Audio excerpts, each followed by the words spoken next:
আসসালামু আলাইকুম প্রিয় দর্শক, অন্য মঞ্চের আলাপচারিতায় আপনাদের সকলকে আমন্ত্রণ জানাচ্ছি। রাষ্ট্রপতি শাহাবুদ্দিনকে গদিচ্যুত করে নতুন রাষ্ট্রপতি নিয়োগের 3 নম্বর প্রচেষ্টা, মানে তৃতীয় প্রচেষ্টা শুরু হচ্ছে আজ থেকে। এর আগে গত বছর এই চেষ্টা দুবার হয়েছে। একবার মাঝরাতে রাষ্ট্রপতি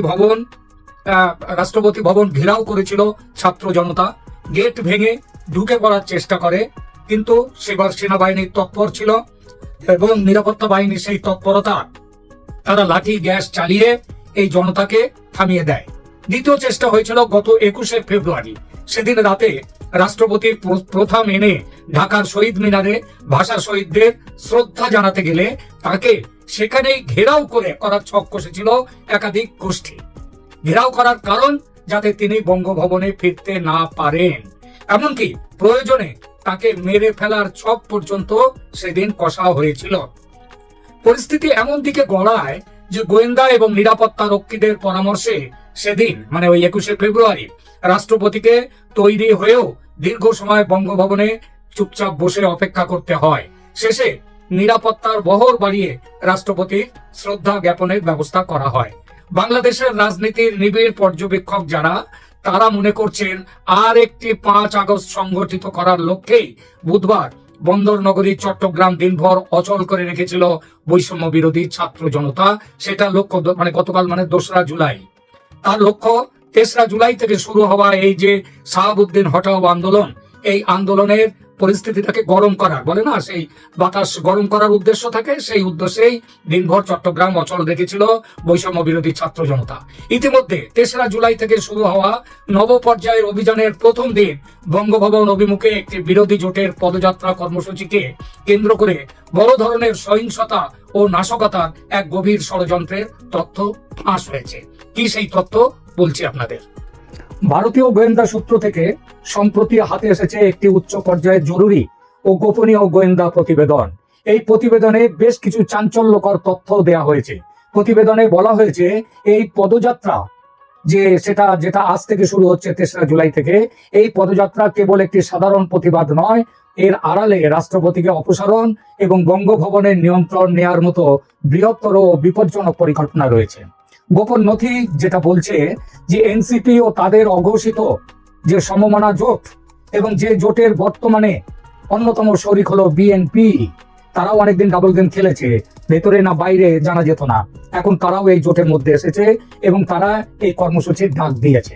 তবে এর মূল উদ্দেশ্য হলো রাষ্ট্রপতিকে পদত্যাগে বাধ্য করা এবং বঙ্গভবনকে অস্থিতিশীল পরিস্থিতি তৈরি করা, এবং তাকে, এই যে রাষ্ট্রপতি শাহাবুদ্দিন চুপ্পু সাহেবকে, সেখান থেকে তাকে বিদায় দিয়ে যাকে আনা হবে, যাকে রাষ্ট্রপতি পদে নিযুক্ত করবে, এই যে নতুন যারা আসছেন তারা, সেই নামের মধ্যে রয়েছে খালেদা জিয়া, তিনি হবেন রাষ্ট্রপতি। আবার অন্য মতে আলোচনা চলছে যে এখানে রাষ্ট্রপতি পদে নিযুক্ত হবেন মোহাম্মদ ইউনূস এবং প্রধান উপদেষ্টার পদে নিযুক্ত হবেন, যতদিন না নির্বাচন হয় ততদিন, হচ্ছেন তারেক রহমান। এবং সেই জন্যই এই পরিকল্পনাটা হচ্ছে একটা উগ্রপন্থী ও যে বাংলাদেশের গণতন্ত্র বিরোধী একটা ষড়যন্ত্র হিসেবে প্রতিবেদনে চিহ্নিত করেছেন ভারতীয় গোয়েন্দারা। প্রতিবেদনটির সবচেয়ে উদ্বেগজনক তথ্য হলো এটাই যে এই কর্মসূচিতে সহিংসতা সৃষ্টির জন্য এরই মধ্যে 1000-এর বেশি লোককে টাকা দিয়ে ভাড়া করা হয়েছে। কিন্তু এটা বাংলাদেশের যে ভেতরের খবর, সেখানে 1000 লোক নয়, এখানে টাকা দিয়ে ভাড়া করা হয়েছে 1000-এর অনেক বেশি মানুষকে। এবং সে সংখ্যাটা 5 থেকে 10,000 যদি হয়, তাতেও কোনো রকম চিন্তিত হওয়ার কারণ নেই, সেটাও ঠিক হতে পারে। এদের প্রত্যেককে 1050 টাকা থেকে 1500 টাকা পর্যন্ত দেয়া হয়েছে বা হবে। প্রতিবেদনে আরো বলা হয়েছে যে এদের মধ্যে অনেকেই জেল থেকে যাদেরকে মুক্ত করেছেন মোহাম্মদ ইউনূসের সরকার, সেই জেল ফেরত আসামিরা, এই সন্ত্রাসীরা, জঙ্গিরা, এদের অনেকেই রয়েছেন তার মধ্যে। এবং তাছাড়াও আরো যারা এদের বাইরেও বহু রাজনৈতিক সহিংসতায় জড়িত ব্যক্তিদেরকে আজকের জন্য, আজ যে 3রা জুলাই যে অভিযান হবে, সেই অভিযানের জন্য তৈরি রাখা হয়েছে।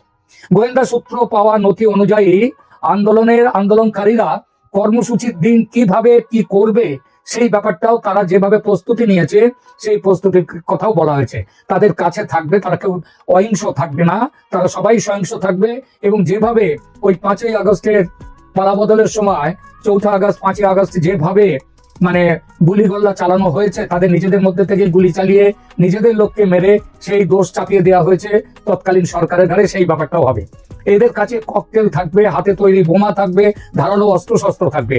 গোয়েন্দা সংস্থাগুলো ইতিমধ্যে এই বিস্ফোরক অস্ত্রের ভান্ডার কোথায় কোথায় আছে সেই জায়গাগুলো শনাক্ত করেছে।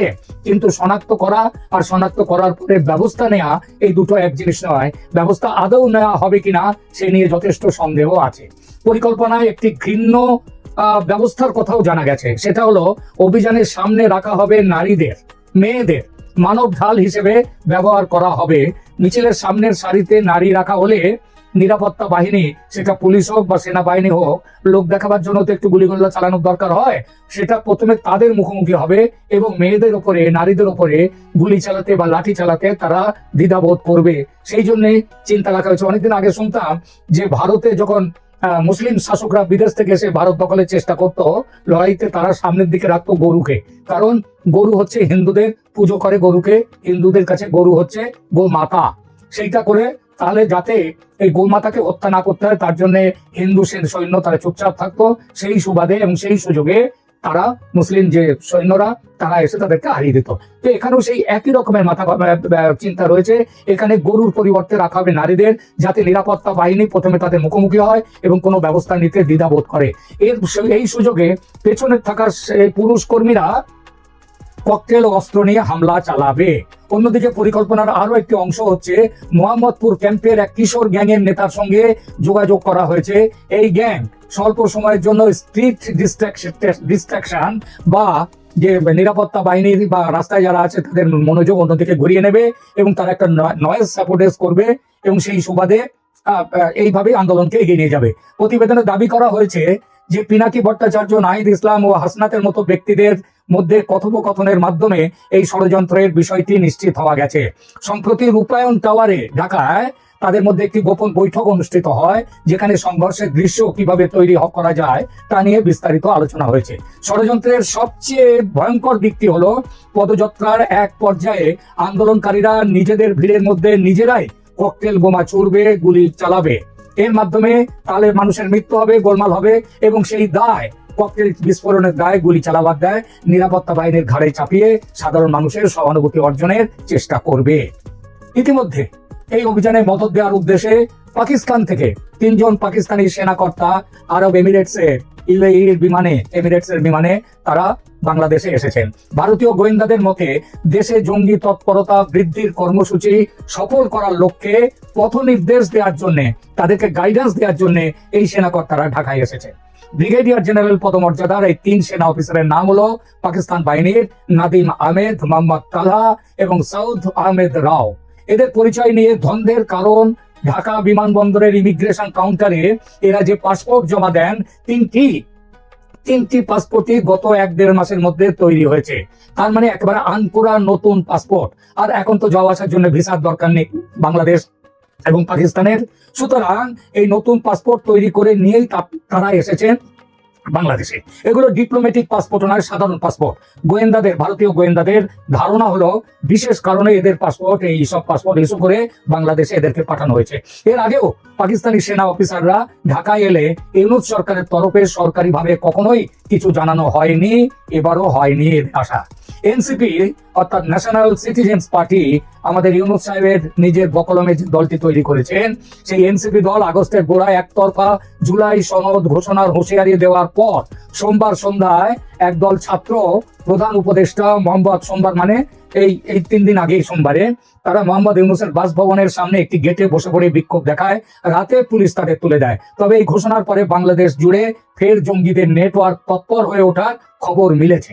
গোয়েন্দা সূত্রের দাবি, জামিনে মুক্ত জঙ্গি নেতারা নিজেদের মধ্যে যোগাযোগ বাড়িয়েছে, ছোটখাটো সংগঠনগুলির মধ্যে যোগাযোগ তৈরি করা শুরু করেছে, নতুন ছেলেদের জঙ্গি হিসেবে নিয়োগে জোর দেওয়া হয়েছে। এই পরিস্থিতিতে আর একটি কাণ্ডও ঘটেছে। 10 ট্রাক অস্ত্র মামলার যিনি সমন্বয়ক ছিলেন, বাংলাদেশের গোয়েন্দা বাহিনীর প্রাক্তন প্রধান মেজর জেনারেল রেজ্জাকুর হায়দার চৌধুরী তিনি 12 দিনের চীন সফরে গেছেন। তিনি 12 দিনের চীন সফরে কেন গেছেন এই সম্পর্কে ভারতীয় গোয়েন্দাদের ধারণা, দক্ষিণ এশিয়ায় জঙ্গি কার্যকলাপের উপরে জঙ্গি কার্যকলাপ বাড়াবার জন্যই তিনি হায়দার চৌধুরী তিনি চীনে গেছেন অস্ত্র শস্ত্র আমদানির উদ্দেশ্যে। ভারতীয় গোয়েন্দাদের ধারণা, বাংলাদেশে সক্রিয় হয়ে ওঠা জঙ্গিদের জন্য অস্ত্র আমদানির জন্য রেজাকুর চীনের গুয়াংঝৌ প্রদেশে গিয়ে পুরনো সম্পর্ক ঝালাই করে নতুন বোঝাপড়া করে এসেছেন। প্রশ্ন হচ্ছে, এত যে সব কাণ্ড হচ্ছে ঢাকায়, এ নিয়ে নয়াদিল্লি কি ভাবছে? বিশেষ করে বাংলাদেশ সেনাপ্রধান ওয়াকারুজ্জামান যে প্রথম থেকেই ডাবল গেম খেলছেন, এটা ভারতের সামনে এখন অনেকটাই স্পষ্ট। বিভিন্ন সূত্র থেকে জানা যাচ্ছে, রাষ্ট্রপতির গদি বাঁচাতে সেনাপ্রধান ওয়াকারুজ্জামান আগের মতো আর বাধা দেবেন না। এবার সেনাপ্রধান ওয়াকারুজ্জামান এখন হম্বিতম্বি কমিয়ে সরকারের সঙ্গে বোঝাপড়া করে নিয়েছেন বলেও মনে করা হচ্ছে। আপনারাও সেটা দেখতে পাচ্ছেন। আগের মতো অন্তর্ভুক্তিমূলক নির্বাচন, অর্থাৎ আওয়ামী লীগকেও নির্বাচনে নিয়ে অংশ নিয়ে তাকেও নির্বাচনে অংশ দিতে হবে, এইসব কথা আর ওয়াকারুজ্জামানের মুখে শোনা যাচ্ছে না।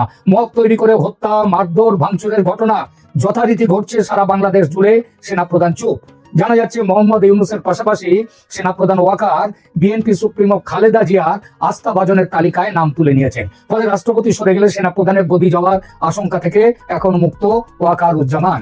এটা বাস্তবে পরিণত হলে রাষ্ট্রপতি শাহাবুদ্দিন চুপ্পুর বিদায় কেবলমাত্র সময়ের অপেক্ষা। সেটা হলে আওয়ামী লীগের ফিরে আসা, আওয়ামী লীগকে নিয়ে নির্বাচন করা লম্বা সময়ের জন্য পিছিয়ে যাবে। বাংলাদেশে ভারত বিরোধী শক্তি নতুন উদ্যমে তৎপর হবে। এই পরিস্থিতিকে মেনে নেবে ভারত?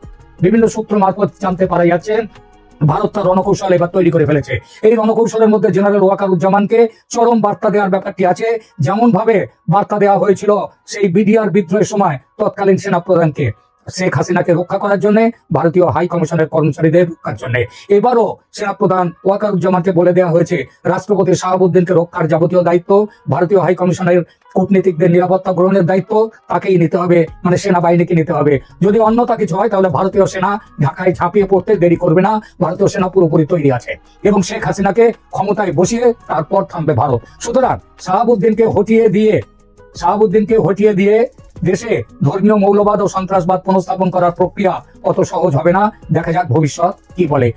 দর্শক, সম্পূর্ণ ভিডিওটি দেখলেন, আশা করি বিষয়টি বুঝতে পেরেছেন। এ নিয়ে আপনার গুরুত্বপূর্ণ মন্তব্যটি অবশ্যই কমেন্ট বক্সে জানিয়ে দিবেন। ধন্যবাদ।